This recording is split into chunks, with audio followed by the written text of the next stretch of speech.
All right, let's do it. So, welcome to Conceptual Arts Learning, one of my favorite things to talk about in the world, which means I'm a huge nerd. If you're here, probably you have some inclination towards curriculum nerdery as well. We're going to talk about a 3-step planning process to transform skills into understandings. And this is one of those first and transformative steps that I find working with arts educators, and I hope that it is meaningful for you as well. So our agenda for today is going to be a quick reflection at the beginning, and then we'll do a brief introduction in case we haven't met, just so you know a little bit about me, and I look forward to learning more about you as we chat throughout the workshop.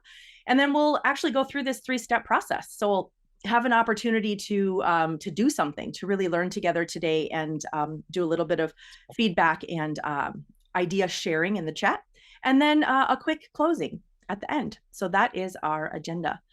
Rachel, just jump in if there's anything I am missing along the way, please. So my name is Nissa Brown. I have the privilege of working with Rachel with Professional Learning International, serving as the Institute specialist for the Concept-Based Curriculum and Instruction Institute. My perspective was truly transformed by going through that workshop to become, or that institute to become a trainer. So I have my certification, Erickson and Lanning certification. I have the privilege of teaching a Discovering Concept-Based Arts course in collaboration, and working with the collaborative and doing coaching calls with the collaborative as well, all as a part of Professional Learning International's really robust support of concept-based teaching and learning. So that is an incredible privilege for me, and I'm so grateful to Rachel for that opportunity. When I am not working with PLI, I have the opportunity to serve as a global arts consultant. And sometimes I do that right from here, right from my house. And sometimes I get on a plane and get to go hang out with really amazing arts educators all around the world and talk curriculum design and assessment, and making our big dreams for kids come true through learning design and through curriculum design. So that's a little bit about me. I work with arts educators broadly. My background, however, is as a music teacher. So I've got 18 years in the classroom, about 25-ish years total. And the years I haven't worked with kids, I've had the privilege of working with adults as well. So I've taught in American style curriculum, about 15 years in the US public schools. And then I taught overseas for about a decade, both in American schools. And then I also taught MYP and DP along the way as well. So I've had some really incredible opportunities to experience different curriculum design approaches. And I find that all of them, no matter what the approach is, all of those approaches are really, really well supported from a concept-based curriculum and instruction approach. And no matter who I'm working with, no matter what the school is based in, these approaches, these tools support those teachers. And that's why I'm so committed to this approach, and to being a part of this really, really rich community that you are also a part of. So thank you so much for being with us. So just a quick copyright reminder, please don't take screenshots or recordings, and please feel free to take notes, but just for your own personal use or use at your school, in your classroom. All right, quick reflection. I'm going to ask you to throw something into the chat. So if you don't have your chat box open, or if it's buried somewhere, see if you can grab it. And the reflection is going to be to ask you to talk about how confident you are in your ability to create meaningful conceptual understandings that align with the most important arts skills that you teach in your classroom. And if you're not an arts educator, put yourself in those shoes for a moment. What would you say on a scale of 1 to 10? 1 being not confident at all, 10 being I could teach this master class. What do you think? Just kind of get a sense of where folks are at. All right, confident, yes. Lead us out, Margaret. I love it. All right, so we got 5, 6, 7, 8, 9. Excellent. Okay, so folks are feeling, generally speaking, middle-ish to confident. Fantastic. All right, so it's our little pre-assessment here. We're going to have the chance to come back to this question at the end and just see if what we're doing today is going to help make you more confident. So here we go. So a little bit of an intro. So as an arts teacher, there was a long time for me that I felt like a lot of the curriculum I was asked to design, the templates I had to fill out, it just didn't apply to me. It really didn't feel like it was what I did. It felt like I was always being asked to do something that wasn't as important as what I really wanted to do. And what I really wanted to do was teach skills. But I realized that skills actually weren't the reason I went into education. I had big dreams, and I still have big dreams for my students about what it is I want for them. And what I came to realize through my work with a concept-based approach is really that skills are the foundation. Skills are not the end goal. They're not the end result. I didn't go into teaching music to teach students to sit up properly so they could sing well. That's not the end result. The end result is that they could be expressive, that they could make musical choices, that they could communicate amazing things through their music. And in order to do that, they needed to know what good singing posture and good technique was. But the technique wasn't the end goal. But what I wasn't sure was how to get from the skills to the important understandings, like how we can use music to, or how music can help us express ourselves, or how music can help us to speak towards important social causes, or whatever it is that we want our music to impact. So the question that I've come to ask myself is, what is it that we most want students to take with them in 20 or 30 or 40 years, right? So if you're an art teacher, what do you really want your students to be doing when they're 20, 30, or 40? What's the most important thing as an artist, as an art appreciator, or somebody who is viewing art in the world? Same question for music folks. What do you really want your music students to be able to do and know and understand in 20 or 30 or 40 years? For me, that's not about how to sit up straight, right? It's about something bigger than that. So what are those bigger things that we want for students? And ultimately, what is this bridge in between the foundation of skills? Because skills are the foundation of what we do. We can't be expressive without them. We can't create with intention without the skills to be able to create music or to create theater. So we have to have the skills, but what's the bridge that helps us get to this long-term understanding? So the metaphor of the foundation of the house to whatever that dream home is, right? That dream home, what do we want for kids when they're 20, 30, or 40? So what is this bridge that we need to cross? And this is really the crux of the work that the biggest question that I get, whether I'm on site with a team or we're doing coaching calls. We had arts coaching calls today for the collaborative through PLI. And a lot of it comes back to this question: how do we build on these skills to get to those big, big dreams? So here we have the structure of knowledge and the structure of process. And if you've been hanging out with PLI folks for a while or talking concept-based curriculum and instruction, this will look familiar to you. So the structure of knowledge and the structure of process form the complete picture of concept-based curriculum and instruction. Arts are a structure of process, primarily discipline. We do have some structure of knowledge as well, but we are primarily structure of process. So for today, I'm just going to isolate that visual and talk about that. So if we look at this visual that we have here, we see that skills really are the foundation. Skills are the foundation, strategies are the foundation, processes, artistic processes are the foundation. And what we can do is build concepts or extract concepts, take concepts to create generalizations or understandings, right? So this is a visual to represent how skills are absolutely foundational. We can't do the conceptual learning without it. We can't do the understanding without it, but we also can't stop with the skills, because if we stop with the skills, we're not going to get students up to the land of concepts and to those generalizations. All right, so there's the intro. So what's this 3-step process? What can we do? So what I tried to do is put this into really, really small steps that are really actionable. So here's the part where I'm going to ask you to take out whatever you're going to write with, whether it's a pencil and paper or computer technology, and be ready to go through this process with me. So we're going to start with identifying skills. Then we're going to ask how or why artists, could be musicians, theater artists, dancers, visual artists, how or why artists do those things. And then in the end, we're going to create an understanding, leading us from skills, which is our bread and butter. It's the day-to-day of what we do with kids, but making sure that students in the end get to understanding.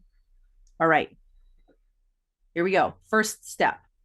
So think about your classroom right now, or if you're a learning leader, think about a classroom that you've maybe visited, an arts classroom that you've visited recently, and identify a couple of skills that students are working on in that classroom. Any arts classroom, doesn't matter what it is. And think about what the verb is, right? So we're thinking about skills, we're thinking about doing, we're thinking about verbs. So what do you want students to do? And it can be really concise, right? It doesn't have to be a full sentence or anything. Here are some examples. I want my students to create art. I want my students to improve their technique. Here's the verb. I want my students to critique. There's the verb, performances. I want my students to evaluate sound, mix color, collaborate in groups. So I would love it. Anybody who wants to share in the chat, what skill did you identify, or skills, feel free if you've got more than one. And let's just get a sense of where people are, what people are valuing in terms of skills in their classrooms. And keep in mind, this could be across any arts, any art classroom, right? So if you look at something and you think, oh, I don't do that in my classroom. If you're a visual artist, it might sound different, say, than a theater artist as well. All right, so we've got creativity. So we want students to create. Fantastic.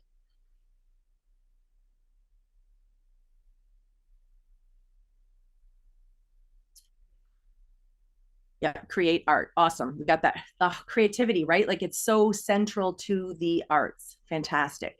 Persist through challenges. Yes. To be responsible, take responsibility, to inquire and to present. Oh, fantastic.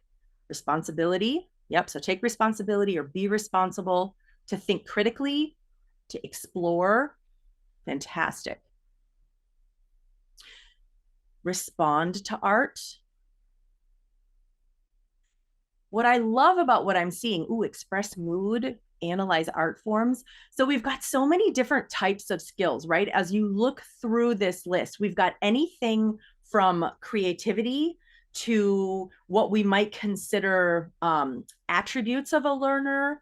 So it could be like ATLs. We could consider them like dispositions, right? We've got those dispositional things. We've got this aspect of sort of like curiosity, questioning, critical thinking. We've got expressing. We've got this idea of improvement, right? Analysis and improvement. So it's critical thinking with an eye to refining. Oh, and then I'm seeing things about exploring and play. Wonderful. Play with color. Amazing. And then, I like what Joanna has here. She says, plan their own projects, right? So students taking responsibility for sort of defining the parameters of what they're going to do, potentially in the context of everything we've just talked about, right? So many diverse skills for arts teachers, so many diverse skills. Create understandings and explore different medium. Fantastic. All right, so hang on to that skill. Take ownership. I like that. Hang on to that skill, and we're going to do something with it. All right. If you like somebody else's in the chat, I'm sure they're not going to mind if you borrow it. Share and share alike. So if you found something in the chat that you liked or something that I said, go ahead and hang on to that one as well. All right. So let's take this next step. So we just identified the skills, and now we're going to ask how or why. So one question to ask yourself is, how do artists use or improve those skills? So the main thing here is how. And then the other question we can ask ourselves is why? Why do artists do that, basically? Why do artists employ that skill? So I'm going to ask you to actually write down the question, and I'm going to ask you to share it in the chat in just a second. Why do or how do, and then you're going to use that skill. So if what you said was, I want my students to create art, then you're going to ask the question, why do artists create art? Or you could say how. If what I said is, I want my students to improve technique, I'm going to ask the question, how do musicians improve technique? If what I said is, I want my students to critique performances, I can ask, how do theater artists critique performances, right? So you can see the verb here. The verb is still the same as it was on the last slide: evaluate sound, mix color, collaborate in groups. But I'm adding the how or the why at the beginning. All right. So if you can share with us your how or why question, you don't have to answer it yet, but just share with us the question, how or why. And if you want to throw that in the chat, we would love to see your question.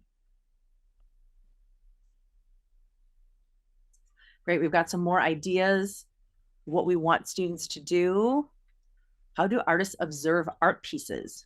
Fantastic. Yeah, observational skills, right? Huge.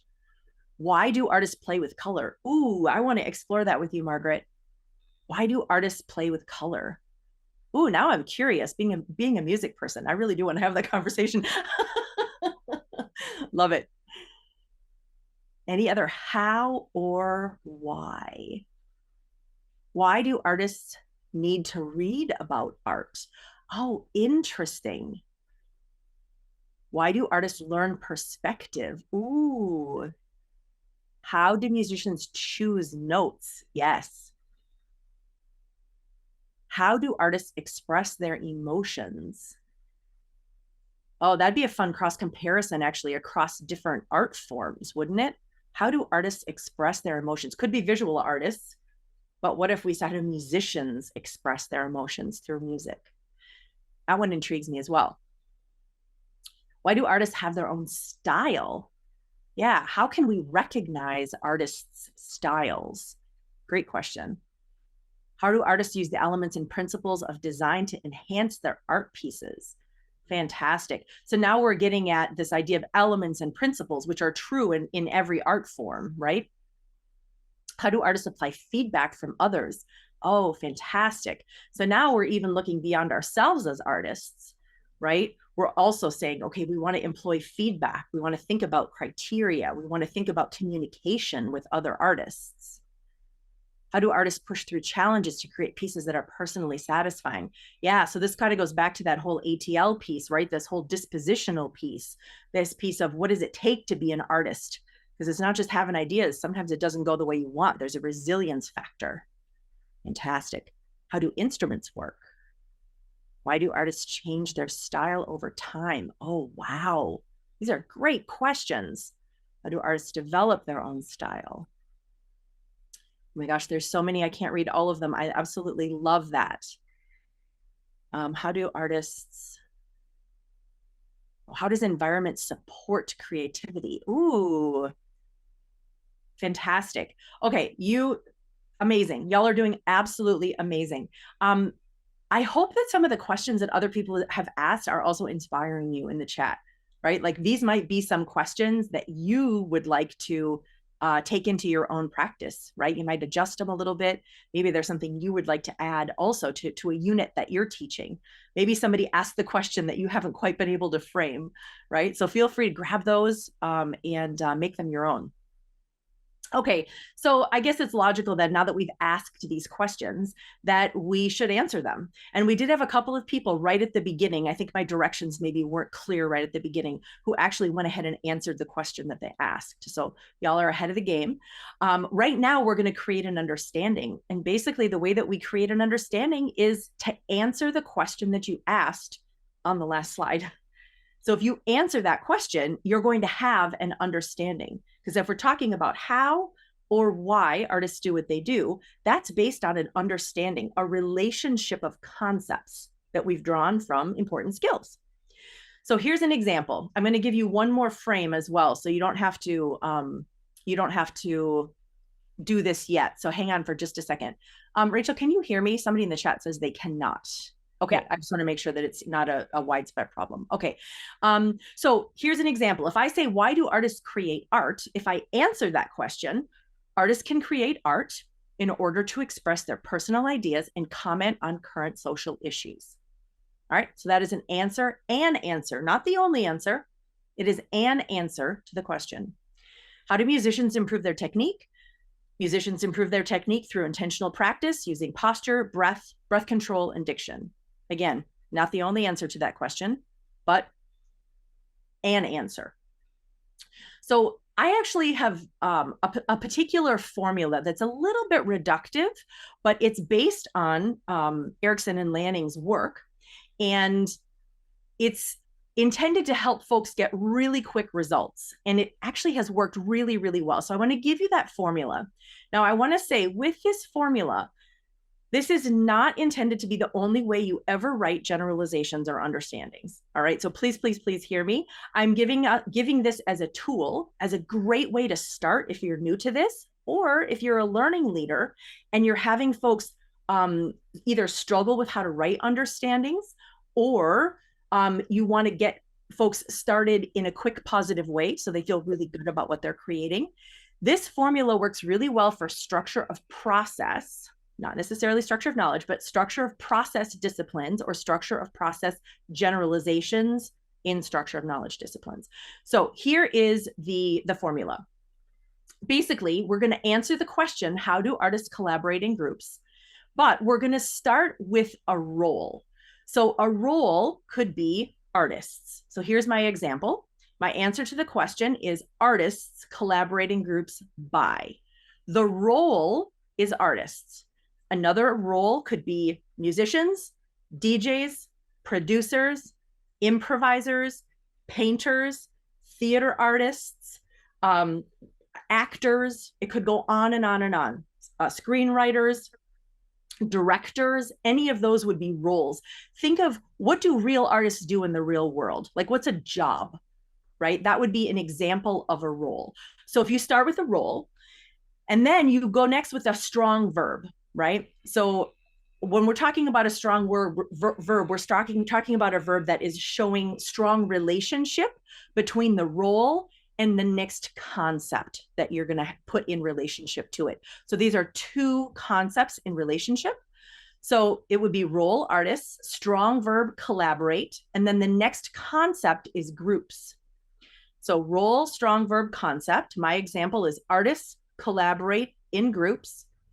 And then if I'm going to finish the sentence by answering the question how, I could write by and then finish the sentence.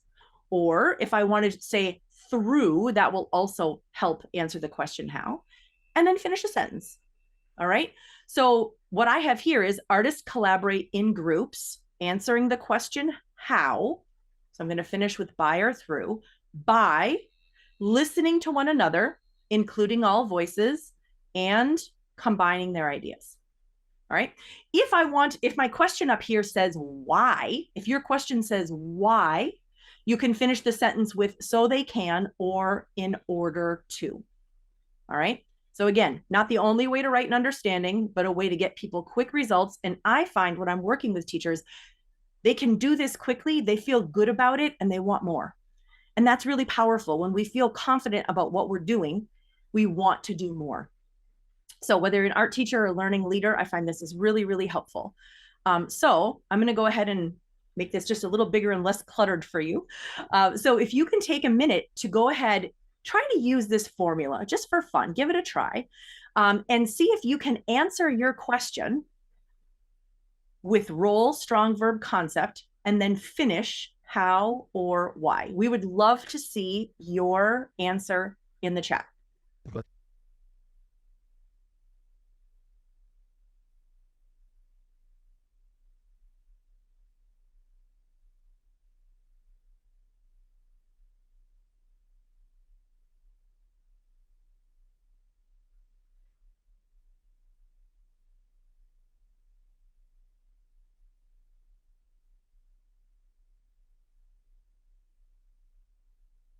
All right, we're starting to get some answers coming in here. Artists inquire to make art in order to make sense of the world they are a part of. Ooh. Artists present their works through galleries and artist statements. Nice. Artists improve technical skills through practice and guidance from experts. Oh, that actually, I love that because then it makes me think of who are the experts we can look to. Now I'm curious about how you would do that with kids. Love that. Artists play with color in order to create new combinations. Oh, fantastic. I can imagine the new combinations. I'm just going to riff off this a little bit, Margaret, because I really, really like it. This new combinations, if you wanted to use even more micro concepts or smaller concepts that are closer to the discipline, you could talk about shade or hue or tint or something like that as well, right? So we can use these more macro concepts if that's what we mean, and if students know what their options are, or we can introduce these even more art specific concepts, music specific, theater specific, that are more specific academic language, more micro concepts as well. So there's no right or wrong. It's just, what do you mean? And what do students already know? Artists play with materials in order to discover what happens when. Ooh. Yes. You know, I'm sorry. It looks like it says Bliss Middle School principal. I'm thinking that might not be your name. I'm not sure.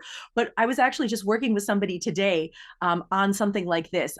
Artists play with materials in order to discover what happens.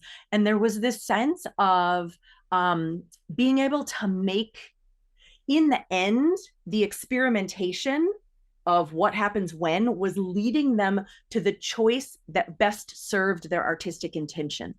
Right? So at the end of the presentation, we're going to look at the end of the masterclass, we're going to look at what happens when you start to put generalizations in order, right? So one is about exploration, and the next is about choosing a stimulus or choosing a jumping off point, an inspiration that best serves your artistic intention, right? So I'm loving how I'm starting to see what could be patterns or multiple generalizations that could go together as well. Artists persist through creative challenges by exercising persistence and seeing the positive. Yes, teaching those resilience skills. What do we do when it doesn't go the way we want it to? Sometimes you all could remind me of that on some days. I don't know if it's just me, but some days are like that. Yeah, not to be too self-critical. Absolutely. Artists persist through creative challenges by, you know, here's what I do a lot of times. I look for, it's almost like ending the sentence with triptych. It's like 3 different things at the end. So I'm going to do it not quite right either. And that's part of the fun of all this. Artists persist through creative challenges by, I want to say something before seeing the positive, by identifying their intention, noticing what went well, noticing what they want to be different, and noticing what they want to be different, right? So it becomes less, this didn't go the way I wanted it to, so I failed. And it's more analytical, right? This is what I meant. This is what went right. And this is what didn't go the way I wanted it to. And so from there, then they can make a decision about what they want to do next. So it's moving away from that, this failed, so I failed, right? And moving into a more analytical approach. Yeah, I like that. Artists explore techniques so they can create masterpieces. Yes, I love this one. And I think looking at this, I wonder, explore techniques. You could say artists explore techniques such as, and you could even put in some specific techniques that you want students to explore so they can create masterpieces. And it could be so they could create masterpieces. It also could be something like so that they can communicate their artistic intention, right? It could be something even, I want to say masterpieces is such a huge, it's not that it's not true, but it's a really macro concept. So if you wanted to, you could drill down a little bit further and say, well, what would make a masterpiece in this context? Would it be something that shares an idea successfully? Would it be something that communicates their identity successfully? So there would be some other options with that as well. I'm not gonna have time to read all of these, although they are amazing. Artists draw surrealism art by communicating with their subconscious to express themselves. Oh, this is a great one. Yeah, so it's almost like artists access their conscious and unconscious minds in order to, or artists can access their conscious and subconscious minds in order to express ideas or in order to inspire their ideas. Oh, this is great. Rachel, when can we all get together from all around the world and hang out with these people? This is amazing. Right, wouldn't that be fun? Let's make it happen. Yeah, right? Oh my gosh, this crew is incredible. Okay. All right, I'm just going to look at timing here. Okay, perfect. Let's just take one more. Musicians reflect on and improve their performance through practice, perseverance, and meaningful feedback. Fantastic. Fantastic. Yeah, one of the things that music teachers will say to me a lot is, if my kids would just practice, right? If my kids would just practice. And sometimes I think, well, we need to teach them how to practice. And I'm not saying music teachers that you don't, but how can we help them own that? How can we help them inquire about the impact of their practice, and then give them really specific specific strategies, right? We talked about how understandings are based on skills, strategies, and processes. And we're seeing skills and strategies and processes coming through your ideas here in a really concrete way that helps us teach towards exactly where students are at. One of the things that I think is so powerful about this approach is that each one of you, there's nobody in your community better suited to write these understandings than you. You are the one who knows your students, you know your community, you know your schools, you know your school values, you know your families, you know the context, the cultural context, the social context that you teach in. You are the perfect person to put together exactly what it is that your students need. And as I'm looking at this, I'm thinking, wow, y'all know your kids, you know your students, and that comes through what you're saying in the specificity and the intentionality of these generalizations that you're writing. So the kids are very lucky to have you. Thank you so much for sharing these with us. And again, if there's something in here that you look at, you think, oh, wow, that's what I've been trying to say. Go ahead, borrow it, make it your own. And maybe it can serve you also in your own curriculum design. All right, so a quick closing. What we talked about is the potential for skills to be the foundation that lead us towards these long-term understandings. And we talked about how we can do that by identifying skills, asking how or why, and then based on that, creating an understanding. So I wanted to offer one other piece here. Many of us are also using standards in our curriculum design approaches. And so I wanted to talk about how does all of this fit in with standards. This is a really, really quick overview. And I happen to be using the National Core Art Standards, which are the art standards in the United States, as an example. But if you look at, so this happens to be one of the creating standards. If you look at the standards, it's pretty easy to go through and pull out concepts. So what I've done is I've pulled out concepts, I've turned them blue here, and then made a list on this side over here. And then I did the same thing over here. And I highlighted a couple of not quite concepts, verbs, and decided to make them into concepts also. So that's another thing. If you're looking at your standards and you say, well, that's a verb, can I still use it? Sure, just turn it into a concept. So evaluate can become evaluation. And then from there, we can take this same list of concepts that was on the last slide, and we can start to create these generalizations, these conceptual understandings, these enduring understandings, depending on the language that your school uses. And what I've done here basically is taken these two standards and created 1, 2, 3, 4, 5 generalizations, answering the question how and why, that use these concepts that create a really nice flow of what could happen throughout an entire unit. So let me walk you through it briefly. This first one is about the elements of the art form. So musicians can represent rhythm, melody, and harmony using iconic, personal, and standardized symbols or notation. So this is really about the elements and notation. The next one is really about how can people get inspired to write their own music? Well, people can listen to diverse and unfamiliar styles in order to get new, creative, and innovative ideas. Can you imagine in your mind what students would be doing in order to explore these things? Arranging, organizing, and creating music. Arrangers of music organize and create music using form, repetition, and sequences. So now we're asking students to take some ideas and arrange them in different orders.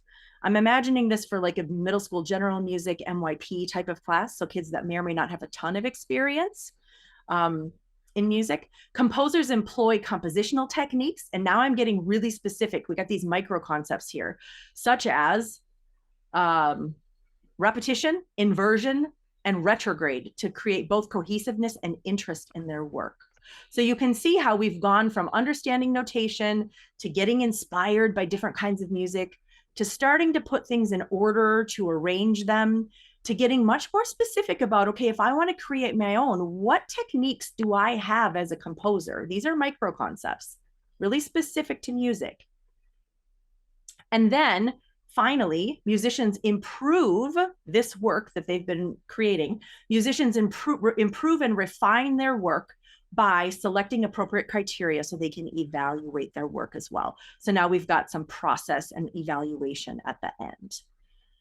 So that would be an example of how to take standards, if you're using them, and draw some concepts out of them and create a series of generalizations that could guide a whole unit, right? This could be an entire unit, 6-9 weeks, depending on how much you see your kids.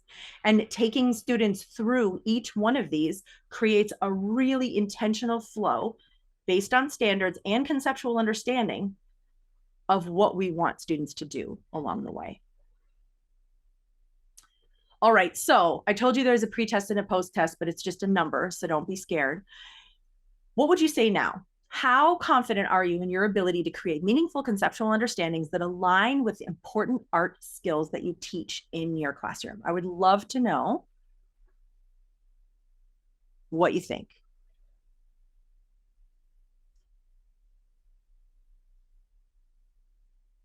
I saw your question, Margaret. I'll come back to that. Oh, thanks, Laura. Look at this. We got a bunch of 8, 9s, and 10s. You're rock stars, every one of you. It's okay if you're not an 8, a 9, or a 10. You're still a rock star, and we still love you. Amazing. Look at you all. 9 was a 6. I think an 8. Wonderful. Fantastic. All right. I would also love, if you don't mind, and it's also good for Rachel to know too, what is one of your biggest takeaways from the masterclass? If you don't mind throwing that in the chat, just a quick, maybe a summary, like what are you going to take away? Somebody says, was it worth it, that masterclass you went to last night? What'd you learn? What would you tell them? What was your biggest takeaway? Formula.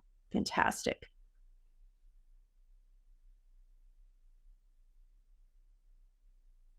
Like the idea of using a role. Magic formula. Ooh, it's magic. Formula, how to turn a standard into a concept. 3-step process. So much less daunting now, simple and effective. That's what we like. We like meaningful, quick wins that give us confidence. Generalization and writing into a formula. Fantastic. 3 steps. Formula increased my confidence. Natalie, that makes me so happy to hear. Fantastic. Start thinking about the skill rather than starting with concepts. Yes. So we can definitely pull concepts out of the skills, and those can go into our understandings. Awesome. All right. Well, if this is something that you loved, we wanted to let you know about an upcoming opportunity. I mentioned at the beginning, I have the privilege to work with Rachel in a number of capacities, but one of them is facilitating this Discovering Concept-Based Arts class, reimagining art, music, drama, and dance instruction through a concept-based inquiry lens. And we do go over the big picture parts of concept-based curriculum instruction, but we also dive into how to create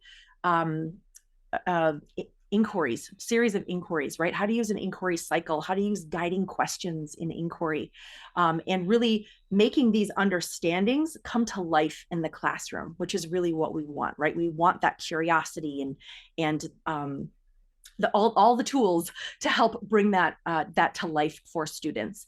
So this happens, the course itself has videos you can watch anytime. We have weekly coaching calls for 6 weeks. And there's also an individual one-on-one coaching call with me, which I love because it means that we get to know each other a little bit better. So if you're interested, starts January 22nd.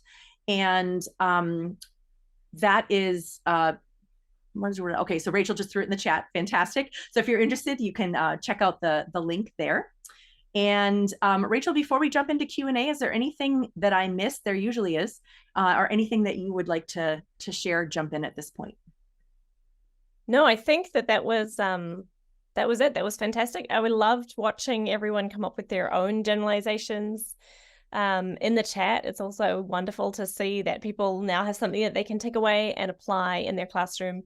I always feel that so often arts teachers are just pushed to connect through a concept that the homeroom teacher has done, and it's not necessarily a meaningful way for an arts teacher to teach through a concept-based approach. And so I kind of push back against that. Well, we're studying form, so you study form, and then we'll be connecting to actually really diving into what are the concepts that we need to draw from the processes, strategies, and skills in the arts. So thank you for walking us through that process, Nissa. And I know that on the course you also talk a lot more about, how to make that interdisciplinary connection meaningful if you are going to do that, and when to also say, actually, I've got my own content that needs to be taught, but I'll teach that through a concept-based and an inquiry-based approach to be meeting the needs of the program that we're using. And so I'm excited to see more arts teachers really delving into the arts concepts rather than just sort of left hanging with some very, very broad concepts. And in that last model that Nissa showed, maybe you can go back to it just for a moment, where you have your generalizations there. What I love about the generalizations that Nissa showed, one more back, I think that's it, is that she's got some very, very specific concepts there. If you look at the second to last one, the repetition, inversion, and retrograde, really unpacking what are the concepts in your own discipline. And in the first one, rhythm, melody, and harmony, iconic, personal, and standardized symbols, they are your micro concepts. And in a concept-based arts classroom, that's what we want to see students talking about. So thank you, Nissa. It's always beautiful to see that in the classroom. Oh, you can't unmute yourself. That's funny. Here we go. Ask to unmute. There we go. Fantastic. I was trying to unmute myself. It said I can't unmute. I'm like, oh, this is going to be good. Oh, technology is having fun with us this morning, Nissa. Totally. The other thing I want to say to those of you who are still on the call, I've been in this over 25 years and I love it. And I'm really dedicated to us arts people, and I love us all dearly. And I really, really squirm and feel horrible when we get squished into interdisciplinary stuff like Rachel was mentioning. And I will say, this is a general education community. This is a community of educators from across disciplines that hold the arts in as high regard as they hold anything else. And I don't take that for granted 1 second. So Rachel, thank you for that. But also, this is a really safe and wonderful place to be a valued arts educator. And I know we don't always feel that way in the world. So anyways, I just felt like I needed to say that because it is a rare, wonderful gift. So thank you for helping create that space, Rachel. Okay, do we have questions? Anybody want to, Margaret, are you still here? Because you had a question about standards as well. Yes, Margaret. Okay, fantastic. So here's my thought, and then Rachel, chime in as well. Margaret's question was, can standards sometimes be conceptual understandings also, right? Margaret, did I phrase that right? Yeah, absolutely. Thanks. Yeah. So Rachel and I were actually having this conversation. Most sets of standards are very skills based. I'm actually going to come out of share so we can see each other's faces. There we go. So most sets of standards that I've seen are quite skills based. Like that's pretty typical. However, the National Core Art Standards specifically were intended to get at a more conceptual approach, but the standards are still written as skills. They start as verbs. So for me, it's a yes and, right? It's written as a verb, but it talks about impact, influence, artistic intention, context. So there's how and why threaded through it, but the way that it's written, at least in the National Core Art Standards, the way that I look at them, they're still written as skills. So Rachel, do you want to say, what do you want to say about that? Just given your broad context of different art or different areas. Yeah, so I've spent a lot of time looking at a lot of different curriculum areas. And in my experience, occasionally you do find like a gold nugget of that is a conceptual understanding right there. Sometimes the IB curriculum has some understandings, but it's often mixed in together with the skills and in some disciplines with the knowledge in as well.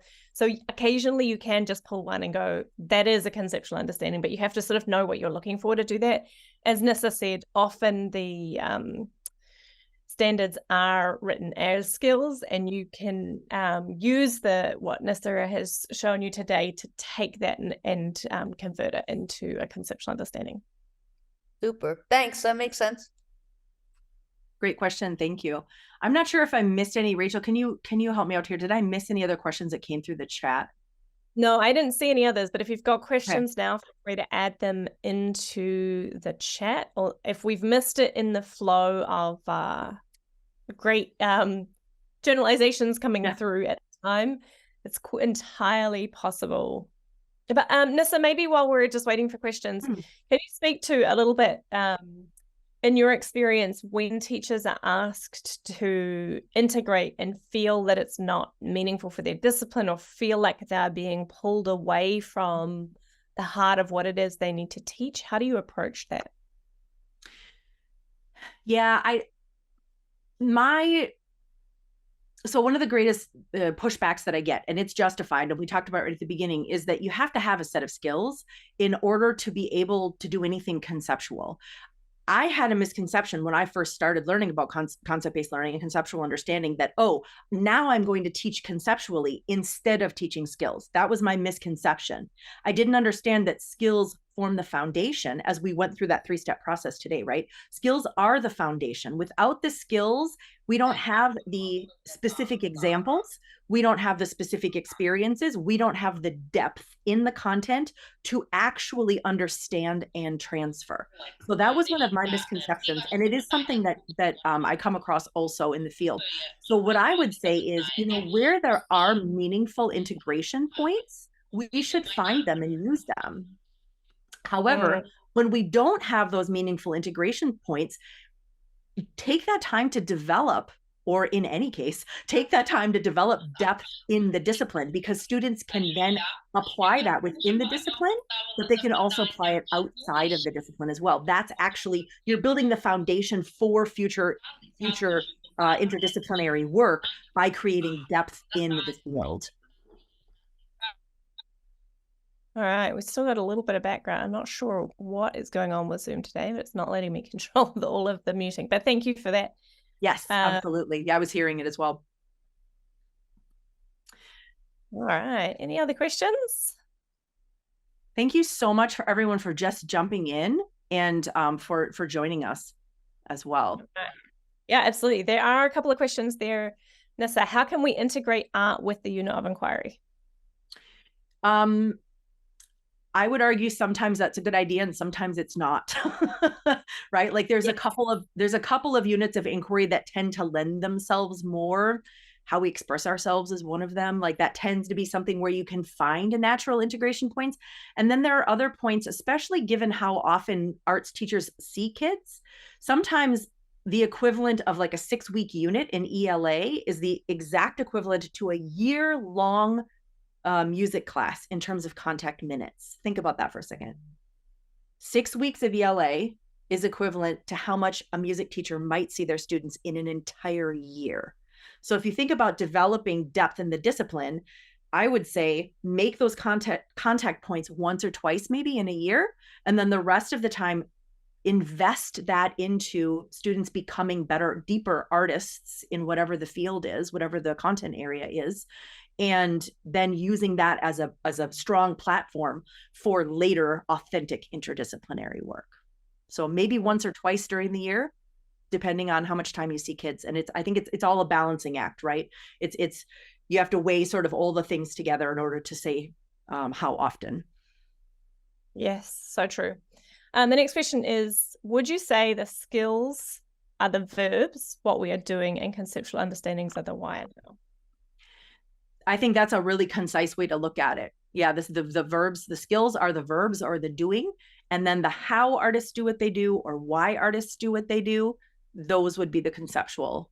That's the easiest way to put a conceptual layer on top.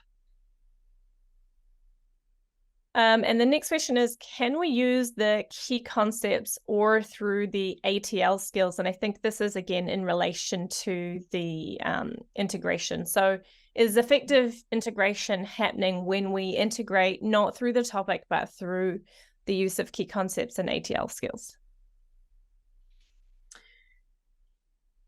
I'm not going to say it can't happen, but I think that the most effective way is going to be through a particular topic. That's going to be the closest, clearest connection for students. Otherwise, we can end up having these like sort of parallel tracks of study that ne'er shall meet. So one of my favorite things to do with ATLs, not necessarily from an integration standpoint, but it's to take those big concepts. So like, let's say it's persistence. Somebody modeled this for us today. Let's say the concept you want is persistence. You could say musicians demonstrate persistence by, and then do 3 strategies. So you're really linking like persistence and how it fits within music.